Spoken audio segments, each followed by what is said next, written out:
அண்ணாமலை சொன்னதை ரிப்பீட் செய்த ஸ்டாலின். அதிமுகவுக்கு இருபக்கமும் அடி. பாஜகவை எதிர்த்து அதிமுகவால் எதுவும் செய்ய முடியாது என்று முதலமைச்சர் ஸ்டாலின் கூறியிருப்பது அண்ணாமலையின் கருத்தை ஆமோதிப்பதாக உள்ளது. மத்தளத்திற்கு இரு பக்கமும் அடி என்பதை போல அதிமுகவை திமுகவும் பாஜகவும் பலவீனப்படுத்தி வருகிறதா என்ற கேள்வி எழுகிறது. பாஜக தமிழ்நாட்டில் காலெடுத்து வைப்பதற்கு காரணமாக இருந்ததே அதிமுகதான். தமிழ்நாட்டின் மூலை முடுக்குகளில் எல்லாம் தாமரை சின்னத்தை கொண்டு சேர்த்தது ஜெயலலிதாதான். அதன் பின்னர் இரு கட்சிகளுக்கான உறவு நீண்ட காலம் நீடிக்கவில்லை. ஜெயலலிதா மறைவிற்கு பிறகு அதிமுகவுடன் அதிக நெருக்கம் காட்டியது பாஜக. அதிமுக வைக்கும் அனைத்து படிகளிலும் பாஜகவின் பங்கு நிச்சயம் இருந்தது என்பதை அறிய முடிந்தது. இப்படி நெருக்கம் காட்டிய இவ்விரு கட்சிகளும் தற்போது பகையுடன் இருப்பதற்கு காரணம் எடப்பாடி பழனிசாமி எடுத்த சில அதிரடி முடிவுகள்தான். மறுபுறம் பாஜகவின் அண்ணாமலையும் அதற்கு ஒத்துழைக்கவில்லை என்று கூறப்படுகிறது.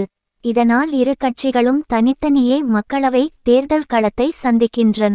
இந்த மக்களவை தேர்தலுக்கு பின்னர் அதிமுக காணாமல் போய்விடும் என கூறியிருந்தார் அண்ணாமலை. இதனால் கடும் கோபமடைந்த எடப்பாடி பழனிசாமி, கவுன்சிலர் ஆகக்கூட தகுதியில்லாத அண்ணாமலை அதிமுகவை விமர்சிக்கலாமா என சாடியிருந்தார். அண்ணாமலைதான் இந்த கருத்தை ஆணித்தரமாக கூறுகிறார் என்றால் திமுக தலைவர் ஸ்டாலினும் இதே கருத்தை கூறியிருக்கிறார். இதுபற்றி பேசிய அவர், சசிகலாவிடம் இருந்து பன்னீர்செல்வத்தை பிரித்து தர்மயுத்தம் நாடகம் நடத்த வைத்ததே பாஜகதான்.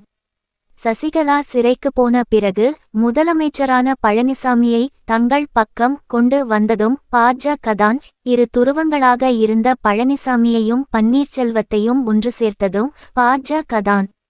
தினகரனை கைது செய்து சிறையில் அடைத்து அவரையும் தங்களுடைய அடிமையாக மாற்றியதும் பாஜகதான். இன்று பன்னீர்செல்வத்தையும் தினகரனையும் மிரட்டி தேர்தலில் நிற்க வைத்திருப்பதும் பாஜகதான். சசிகலாவை அரசியல் பக்கம் வரக்கூடாது என்று தடுத்ததும் பாஜகதான். பழனிசாமியை தனியாக நிற்க வைத்ததும் பாஜகதான். பாஜகவை எதிர்த்து பழனிசாமியால் கட்சி நடத்தவும் முடியாது, அரசியல் நடத்தவும் முடியாது என்றார். அண்ணாமலை மற்றும் ஸ்டாலினின் இந்த கருத்துகள் அதிமுக என்ற கட்சியின் எதிர்காலமே கேள்விக்குறியாகி உள்ளது என்ற சந்தேகத்தை தூண்டுகிறது. அதேசமயம் இந்த தேர்தலில் அதிமுகவை தாண்டி பாஜகவின் வெற்றி அதிகம் இருந்தால் அதிமுக பலவீனமாகிக் கொண்டிருக்கிறதா என்பது தெரிந்துவிடும்.